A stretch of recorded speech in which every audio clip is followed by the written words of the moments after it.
Hello, everybody. Welcome to Late Night Football. Welcome to our transfer roundup show. It's a lot of things to get through. As always, there's a lot of rumors, a lot of news, a lot of information that's out there. And this is a show where we kind of react to the news, where we kind of filter out what might be true, what might not be true. We kind of go through that. So, with that said, let's get right into it. And obviously, the big news is that Adrien Rabiot is not going to sign a new contract with Juventus, which means he is now officially likely, well, I just officially likely, but he is going to be a free agent because that is the news that is coming out. So not officially a free agent. I think he's already officially a free agent technically because his contract has already expired, but he was in negotiations with Juventus and that hasn't happened. The extension that he had signed last time was just a 1-year extension. And so now he is a free agent and he is open to offers from other clubs. It is said that a lot of Premier League clubs are interested in him. Manchester United have been reported as a destination for a long time. So that's one that is always there. Is that a destination for Rabiot? I can see it happening. I can see it happening because United don't have a lot of money to spend, and I think if they can get, and they need a midfielder. They need, to, in fact, they probably need two midfielders.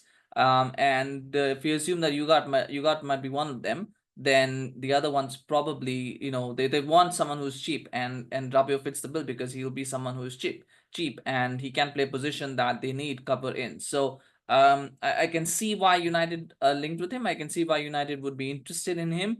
Does he want to go to Manchester United though? I think he's the kind of player who he's apparently rejected a 7 million euro per year contract, which, if my math is correct, works out to about a little bit over half a million a month, right? Just a little bit over half a million a month, which is not too bad as a contract offer. So talking about maybe 150,000 euros a week, probably something like that. Probably a bit less than that, but I'm just giving a ballpark figure. So it's not a big contract, but that means he wants more than that. He wants more than 150,000 euros. I think he's looking probably for around 200,000 euros is probably what he's looking for, which is quite a lot of money to pay for a player who's already 29.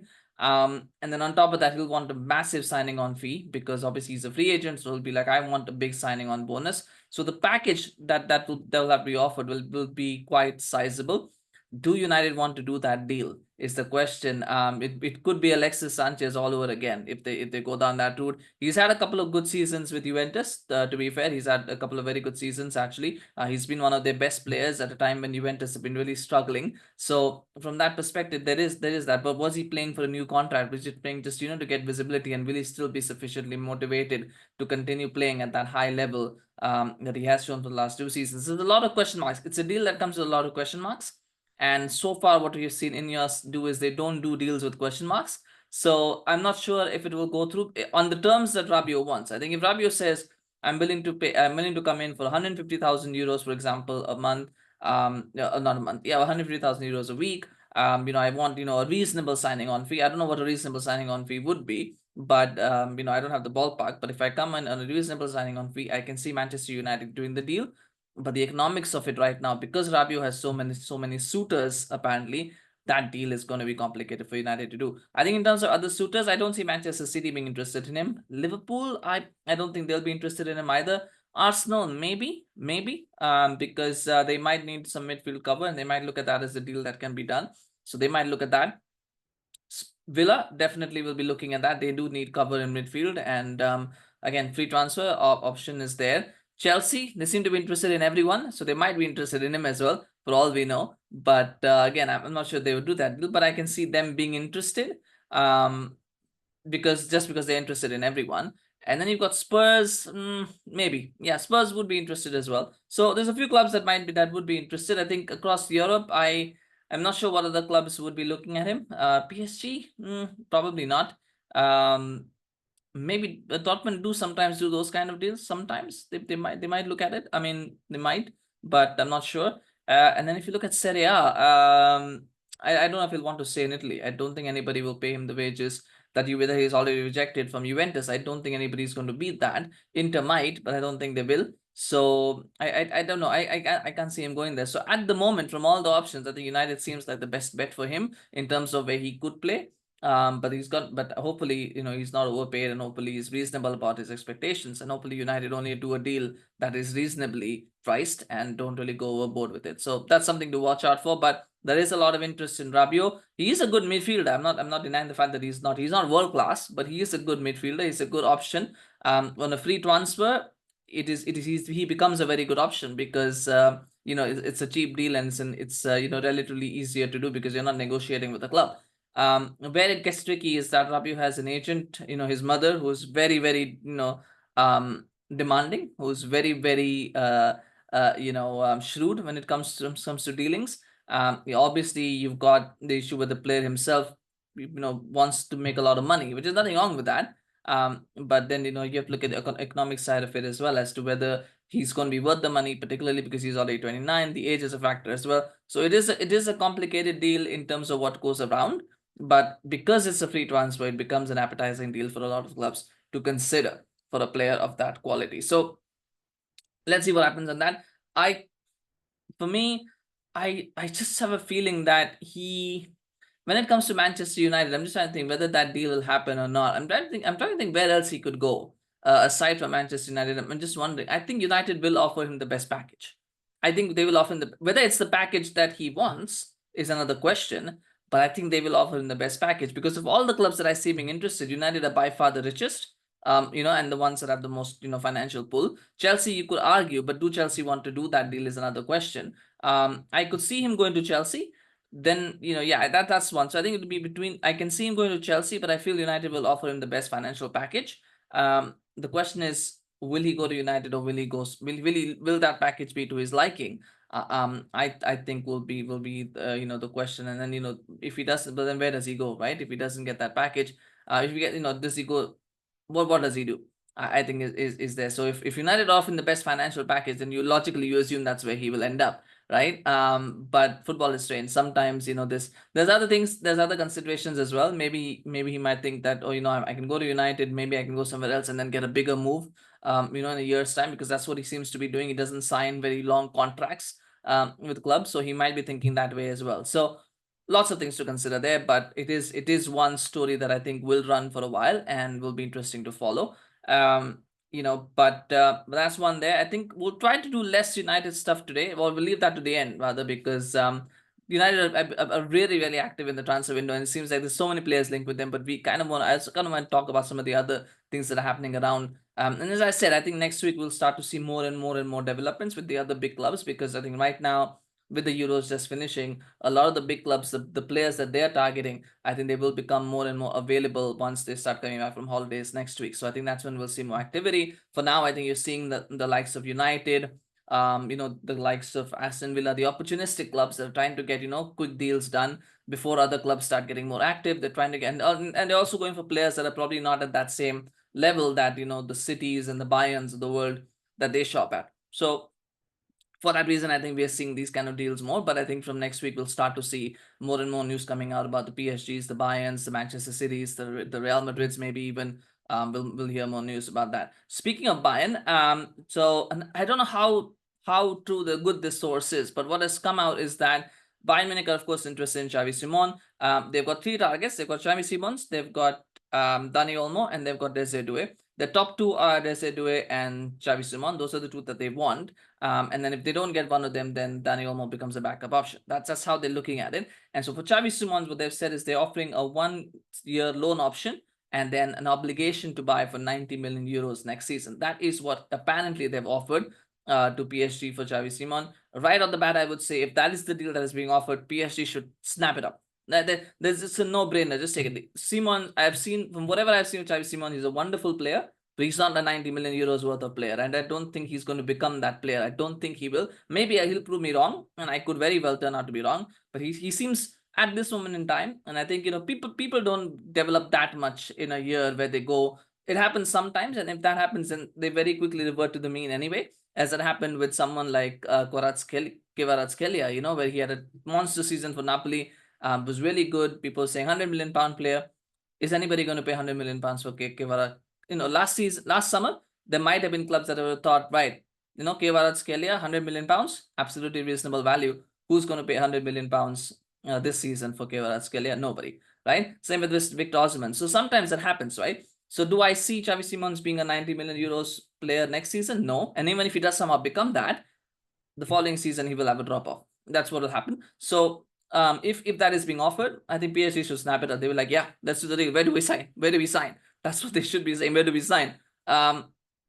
So I question this source, and I think the source is not correct. What I can believe is that Bayern do want Xavi Simons, but I don't think 90 million euros would be the obligation to buy. If they're going to do an obligation to buy, it's going to be probably around 50, 60 million euros at most, because Bayern don't want to do those kind of big signings. They don't. They did that with Harry Kane last season. It's not something that they typically do. They don't want to go back to that FC Hollywood era again. So I don't see them doing that. And that's one of the reasons why they're going after Desiree Doué as well, because they want those younger players, and the players that probably don't cost as much. Because if you want to spend 90 million euros, there's better players you can spend it on. So I don't think that is true. Does Xavi Simons want to go to Bayern Munich? That's another question. I think he wants to leave PSG. He wants to go somewhere where he can play regularly. Leipzig are interested. Maybe he feels that he has outgrown Leipzig, and so he wants a bit of a bigger step up. Maybe he sees playing for a bigger club as the next step in his evolution. And so I can see him going to Bayern. What I cannot see is this contract agreement ever getting done. I would be very surprised if we hear that that's what Bayern have agreed to. So I think this is a dubious source, and I would take that with a pinch of salt. I'm kind of surprised that Dani Olmo's third behind Simons and Doué, and it's probably because of his age. The only reason I can think of that is because of his age, because if even because you're paying 45 million euros for Desiree Doué, how much would Dani Olmo be? Maybe 60 million euros? Maybe 60, 65. Is it not worth paying the 20 million euros more to get a player that is better? At this moment in time, Dani Olmo is streets ahead of Desiree Doué. So they're paying 45 million for potential. Is it not better to pay 65 million euros for the sure thing, right? So to speak. So yeah, it's an interesting one to me. It's a very weird one to me. But hopefully, if Dani Olmo, and we have not got any indication that Dani Olmo wants to leave Leipzig, by the way. So he may very well not want to leave. But if he does want to leave, I'm sure he'll get big club offers anyway, so I don't think it's going to be that much of a problem. But still, it's something to think about, that how clubs operate and how they look at the data sometimes, and how they get so enamored with the age and the age profile of the players, as opposed to maybe looking at some of the more nuanced and hard stats that we see. But anyway, also on that note, I think Real Madrid have agreed new contracts with Luka Modric and Lucas Vazquez. Absolutely phenomenal. For Real Madrid, very, Luka Modric staying for another year, I think is good, because these are squad signings, right? Luka Modric and Lucas Vazquez at this point. I mean, Lucas Vazquez, you could argue, has always been that, but Luka Modric now also is pretty much a squad player. And these are squad players, and you need to flesh out your squad. And I think it's a good thing for them to say, right, we're going to keep these two players, the important members of the squad. We keep them for another year. That way, we don't have to go out and buy another midfielder. We don't have to go out and buy, another sort of winger, right back, wherever Lucas Vazquez can play right back. He can play right wing. I think he's also played as centre back once, I think. But he can cover a few different positions. And so they're probably thinking, right, we've got these two players. Let's keep them here. We won't have to worry so much about, bringing one or two more players in. We can save money, and what it means is that we have a little bit more time to assess what we have, and then next season we can look at if we want to bring someone to replace, because I think they've got the replacements already. So it's really just about fleshing out the squad, and so if they want to flesh out the squad, they can think about that next season. So well done to Real Madrid for that. I think it's two very good deals. And we're talking about Lucas Vazquez yesterday as well. We're talking about it from the perspective of, do Real Madrid need Trent Alexander-Arnold? I think this strengthens Real Madrid's position as regards to Trent, because now they can go to Liverpool and they say, look, we want Trent Alexander-Arnold and we're willing to pay X amount of money. You can give him to us now, or if you let him run his contract down, we will sign him next season. We do not need him this season as such, because we have got Dani Carvajal, we have got Lucas Vazquez, we're covered in that position, so we don't need that we're not desperate for Trent Alexander-Arnold, but we're willing to pay this amount of money to get him now.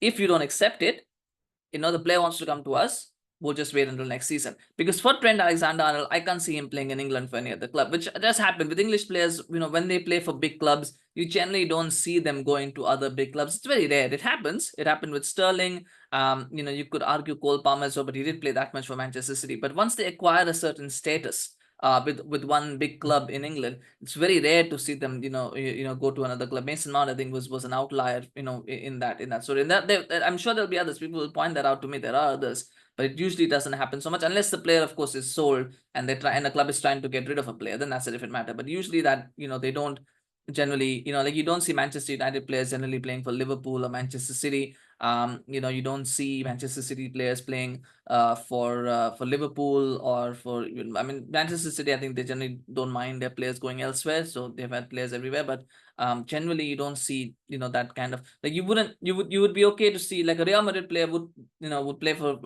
because they don't have that many clubs. But it happens a lot in England and sorry, in Italy and Spain and maybe in Germany. It happens a lot in England because you've got 6, 7, 8 big clubs, technically 6 at the moment. It is a little bit less that sort of intra movement between the big clubs. So I think Trent. I think Trent would probably want to go abroad. If he were to leave Liverpool, he would want to go abroad because it makes no sense. Because where do you go from Liverpool, right? In England, the only way up is Manchester City. You can't go to you wouldn't want to go to.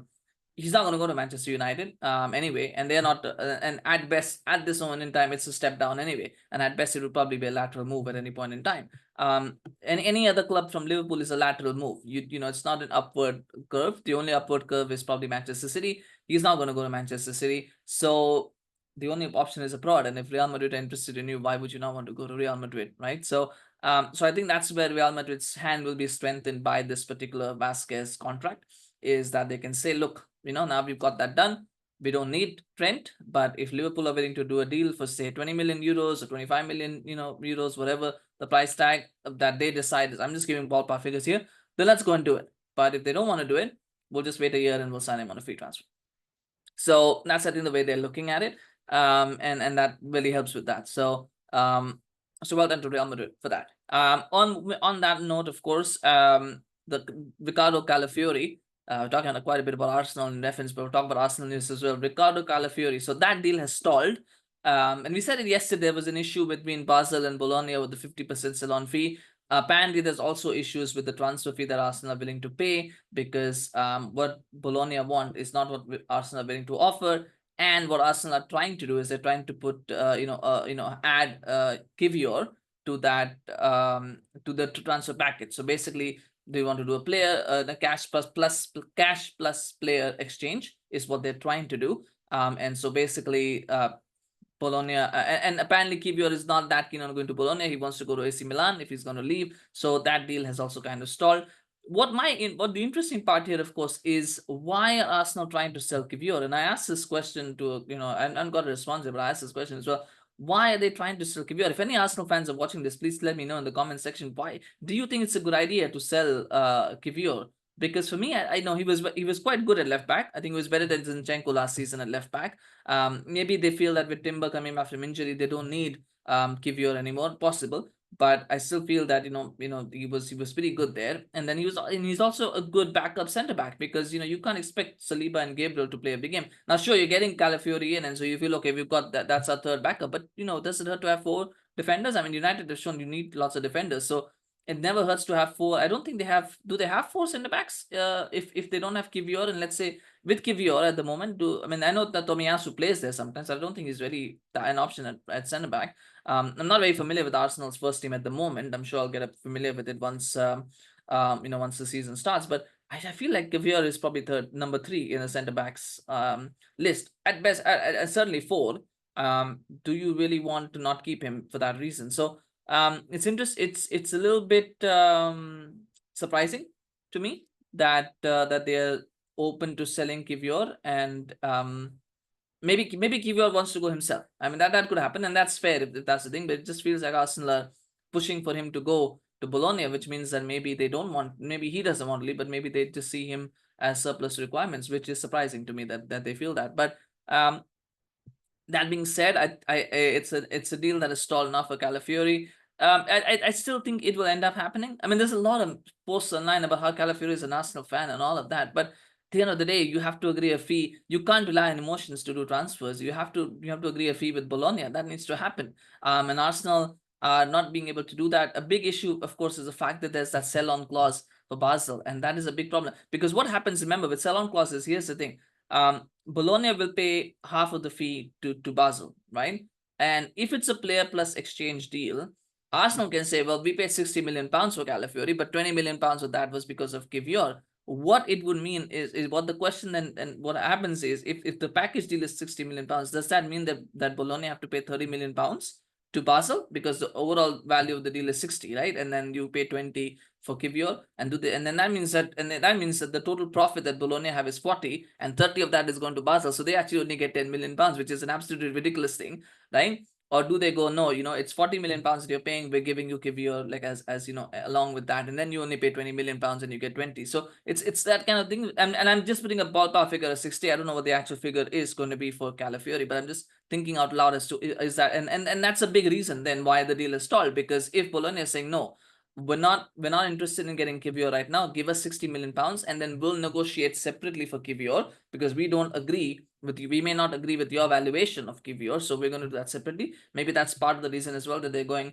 no, let's do this deal separately. And then Arsenal are going, no, it's got to be a package, because we can't do that separately, it has got to be together, kind of thing. Maybe that's one of the reasons why it's stalled. Obviously the 50% thing is that 50% sell-on clause is an albatross as well. So I can see why it's a complicated deal. I feel Arsenal, what they need to do at this point is they need to put a hard deadline, because if they do want a centre back, I don't think centre back should have been a priority anyway for Arsenal. I think a striker should be the priority that they should be looking at. They do need a centre back too, probably, but that could have come after they signed the striker. Like, get the striker thing over the line first. And there's been no news about Arsenal's striker signings. So from my perspective, I would have simply gone, there's got to be a deadline now. They've got to say, look, we're going to try to do this by, say, Saturday or Sunday or whatever date, but we're going to try to do this by then. If we can't do it, we're moving on. We may come back to it later in the summer, but right now we need to start moving on to other targets. And they need to do that. At some point, you have to kind of pull away and go, this is just not happening and we've got to move on. So it's like what Al Nassr did, where they said to City, this is how much you're willing to pay. This is our deadline. Are you willing to do it? City said no. They said, okay, fine.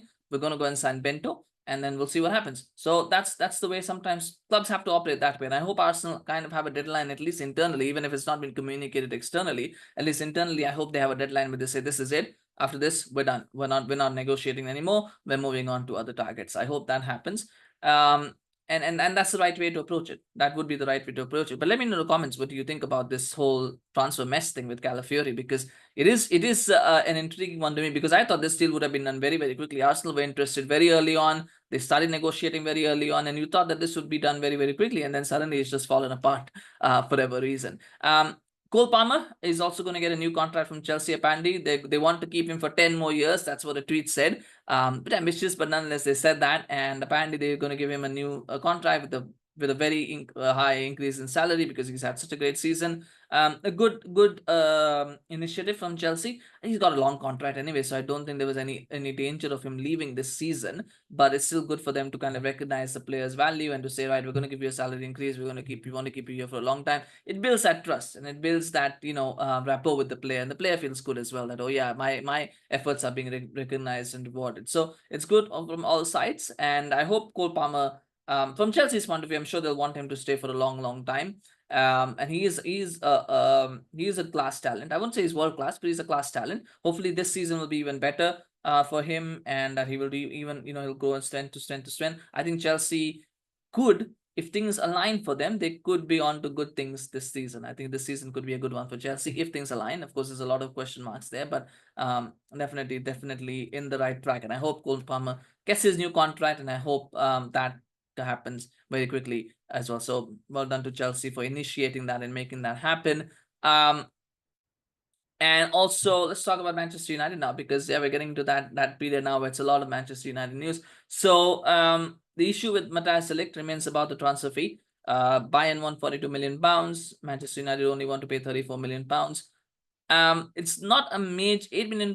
It doesn't seem like a big difference, £8 million, but when you look at it in percentage terms, it's about a fifth, about a 20% difference. So that is quite a bit. I do agree with Manchester United. I think de Ligt at £42 million gets into that realm of a little bit overpriced, because for me, I think de Ligt now is probably on his last chance as a player, because I think he's okay at Juventus. He's been okay at Bayern, but because the hype that was created, he is basically a flop in both clubs, right? And when you think about it, the reality of the situation, Bayern, and this is where this is where the sensibility kicks in.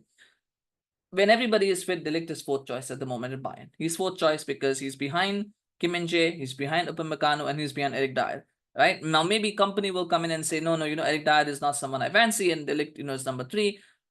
or number 2 even, but at this moment in time, he is strongly number 4. Apparently, Bayern want to bring in Jonathan Tah, which means he will become number 5. There was talk of, there was that weird rumor about Tah probably going to Manchester United. Then that got shot down very quickly because that was just agent, trying to speed up that process of that deal. So if you are fourth choice at Bayern, right? And being fourth choice at Bayern, by the way, is nothing to be ashamed about. It's not like some kind of insult or something, but that is what he is. You have got to be realistic about the price that you should be paying for a fourth choice defender at Bayern, which means he's not first choice for Bayern, right? So you're not getting somebody that Bayern desperately want to keep. You're getting someone that Bayern are open to selling. And therefore, if they're open to selling, you've got to be realistic about the price that you can expect. So for me, 40 million pounds, anything over 42 million pounds gets into the range of slightly overpaid, because if De Ligt fails here, this is going to be his last chance as far as I'm concerned. So if he fails here, then there is no talent and there's no potential to hide behind, because now he's entering his prime years. He's 24, so he's got, maybe this season is probably this season will be the first of his prime seasons, of his prime years, right? He's getting into that. So from here on out, whatever he does, he will not be potential anymore. He is going to be what he is. He's not going to improve much further than whatever he gets this year. He's not going to, yes, players do, of course, have second wins, and, some are late bloomers and all of that. But the fact is that if he fails at Manchester United, most people are going to say, this is it for him. Like, he's not going to get another big move. Whatever happens after, I'm not saying he's going to quit football, but what I mean is his next move is probably going to be to a mid-table club. No big club is ever going to be interested in De Ligt again if he fails at Manchester United. So from that perspective, if you're paying 42 million pounds and if he flops, what is the realistic fee that you can expect, right? So then you have to kind of think from that perspective as well. And the reality is that because the immense pressure that was created, he has failed at 2 clubs, technically failed. I wouldn't say he has flopped, but he has failed at 2 clubs technically. And of course, you could say he's a flop at Bayern because Bayern are trying to sell him. So 42 million pounds therefore becomes a bit of a risky payment. I think 34 is fine. What I would say is, maybe if you really want to do the deal, and I think United really want to do the deal, because 34 million pounds plus 6 million pounds in add-ons. We'll make some easy add-ons for you. He gets to achieve those. That's it. 40 million pounds as a package, 40 million pounds, but really only 34 million pounds. Let's do the deal. I think that is reasonable. I think that is a reasonable deal, because then you get into Mason Mount territory where Manchester United just kept going on and on. I said Mason Mount was not worth more than 35 million pounds, and I said it at that time, and I still stick by it. He was not a 60 million pound player. He was a 35 million pound player. 35 million pounds only because he was English. If he wasn't English, he was worth maybe 30. So, and they massively overpaid for him. And now the problem is they're trying to figure out where he fits and all of that. And if he fails this, he had a horrendous season last time around. If he has another horrendous season, he's got no real resale value. No big club is going to be interested in him. So then you're going to try to sell him like they sold Donny van de Beek, where you're trying to find anywhere whatever money you can get for him. So therefore I think De Ligt, 34 plus 6, I think 40 with add-ons, I think is the best that United should go. And if they say no, well then too bad. And you ask De Ligt, well, is there any way that you can push through a move? Because we want you, but we're not going to pay what Bayern are asking. And then it's up to De Ligt to decide what he wants to do. Otherwise, they just move on and try to find another defender. They do need another defender. Now they need another defender. They have to sign one more centre back, but you've got to also be realistic about the prices that can be expected. So I'm okay with Manchester United stalling on the fee. I think that's totally reasonable. And I think Bayern will have to kind of maybe come down a little bit and work out a package. There is a deal to be done. It just needs to be a lot more smarter. Both clubs need to be a bit more smarter about this, because this is in many ways it is a risky deal for Manchester United, bringing in De Ligt. So let's see what happens there. Also, Leny Yoro has signed his contract. This has come from a few different sources now, that Leny Yoro has signed his contract at Manchester United. No official announcement yet, so hold your horses still. But he has signed the contract. I think that should be announced quickly. I think by the afternoon even we might get confirmation of the deal being done. So it is almost done. It is 99.99% done. Apparently he signed the contract. So well done to Manchester United for getting that deal over the line. There's still some confusion over the fee. Some are saying it's 50 plus 12 in terms of euros. Others are saying it's 62 plus 8. I still feel that it's 50 plus 12. I think people are getting confused with the pounds and the euros kind of thing. I think it's 50 plus 12. United will never mention it, and we'll have to wait to see who's the official source. Maybe Romano or Ornstein might confirm the actual figure. Wouldn't rely on someone like Samuel Luckhurst or people like that. I think you want credible sources to tell you what the real fee is, and I think it's 50 plus 12. 70 million euros sounds a bit incredible to me, and if it is 70 million euros, then I would say well done to Real Madrid for dodging that bullet. But I think 50 plus 12 sounds about right. I can't see United spending 70 million euros on a defender when all been hearing this last 3-4 months we've been hearing how United are skint and they don't have money. I can't see them doing a 70 million euro deal for a defender, let alone someone who's young or whatever. Age is not the point. The point is just doing it like that kind of deal. It just seems out of place for them. So, but well done to Manchester United for getting that over the line. If they have, they have got that over the line now. So well done to them for doing that. Really move fast on it. It's the kind of deal that you would not have expected United to do last summer. And maybe we'll do another video. If that official announcement comes, we might do another video just for that signing. But we'll talk more about that. I've talked about Leny Yoro a lot. So let's leave that for now. But apparently he has signed his contract. So well done there. And on that note, Maguire has been transfer listed. Now the wording is interesting with Harry Maguire because they're like, Manchester United are open to selling Harry Maguire. I mean, I've been open to selling Harry Maguire for 2-3 years. So I don't know why United suddenly are open this season to selling Harry Maguire. But he has apparently been transfer listed. And they are looking at offers for him. He was close to joining West Ham last season, which I think he should have done, but didn't happen. I think this season it will be a little bit more easier because he has a year less left on his contract. So if they have to pay off his wages for whatever reason, that will be easier to do. Clubs will probably put in less of a transfer bid as well. So that, because when the fees are involved are lower, it's a little bit easier to do those deals. So hopefully he does go. I think he needs to go. I think, for the sake of his own career, he needs to go. He needs to leave.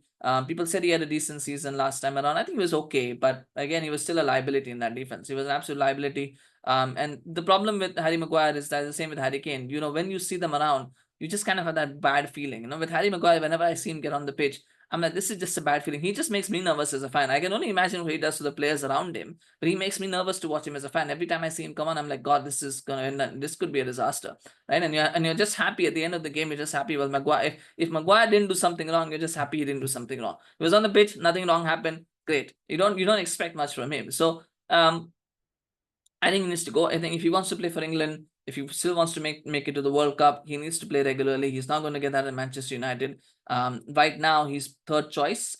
At best, he's third choice. But I think Lindelof is probably better than him. So he's probably fourth choice, technically. And if they get the Ligt deal over the line, then he'll be fifth choice. And some would say even Evans is better than him. So he might be sixth, but I think he's probably fourth or fifth choice. By the start of the season, he should only be fourth choice. At best, he should be fourth choice. He should not be third choice because United should sign 2 more defenders. So he'll be fourth choice. And does he want, if you're fourth choice, you're not good. You shouldn't, you won't make it to the World Cup if you're going to be fourth choice of Manchester United. So, not with whoever the new manager will be. With Southgate, maybe, but with another manager, he won't be fourth choice. So he won't be in the England squad if he is fourth choice of Manchester United. So he needs to leave and he should try to, he should be actively looking for a move and trying to make sure that he gets out. So, he can go to a better club. So hopefully that happens soon as well. And of course, one to keep an eye on. Again, as I said, it's one that hopefully we'll see which clubs are interested in him. But yeah, that should happen.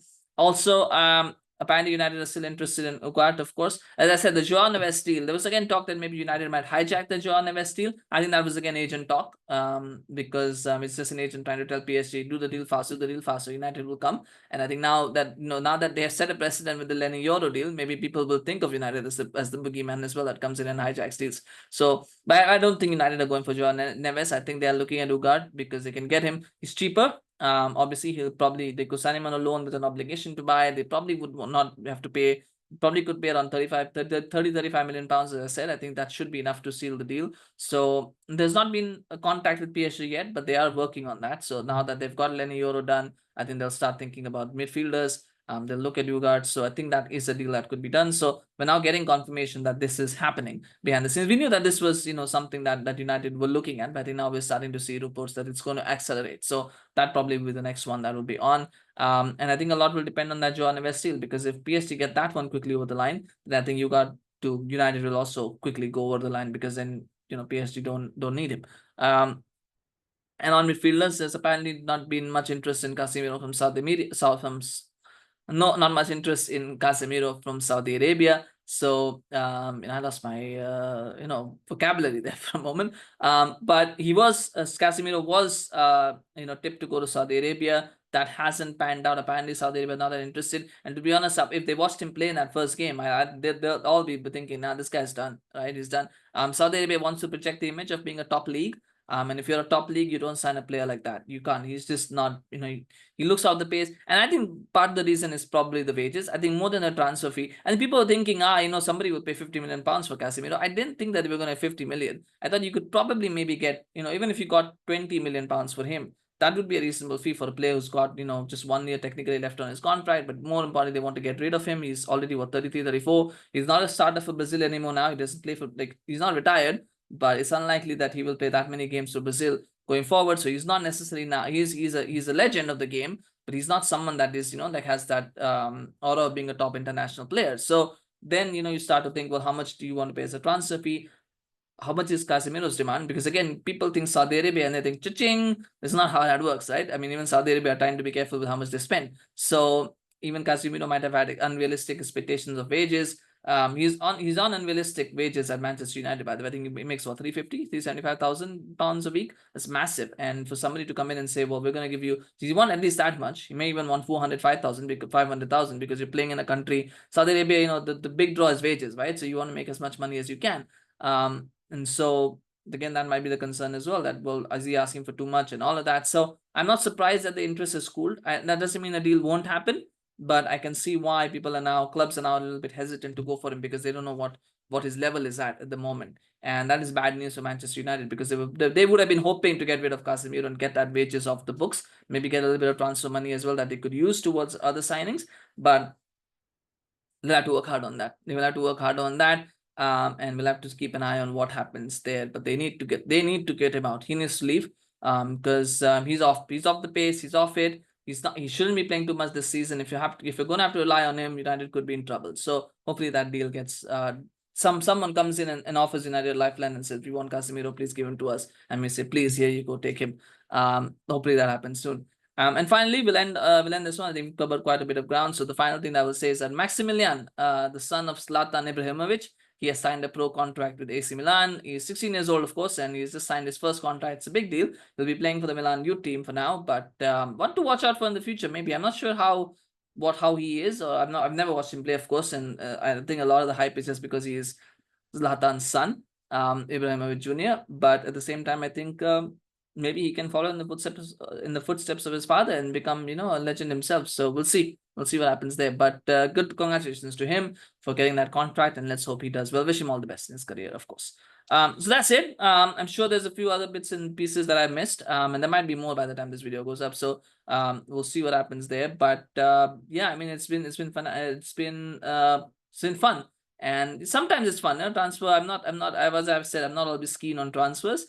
But sometimes it does help, to go through and speculate on what could happen, think about why something's happening. That's always kind of fun. So share your thoughts on whatever we've discussed, or anything that we've not discussed as well. Share your comments. Always love to hear from you guys. Do remember to subscribe to our channel if you enjoyed this video. Appreciate your support, of course, in growing this channel. We're getting close to 450 subscribers, so let's try to get there. Let's try to get there soon. So please subscribe if you like this. Encourage your friends and family also to subscribe. Never a problem to get more subscribers. So please do that, and smash a like if you enjoyed this video. We'll be back again soon. Take care. Thank you for watching.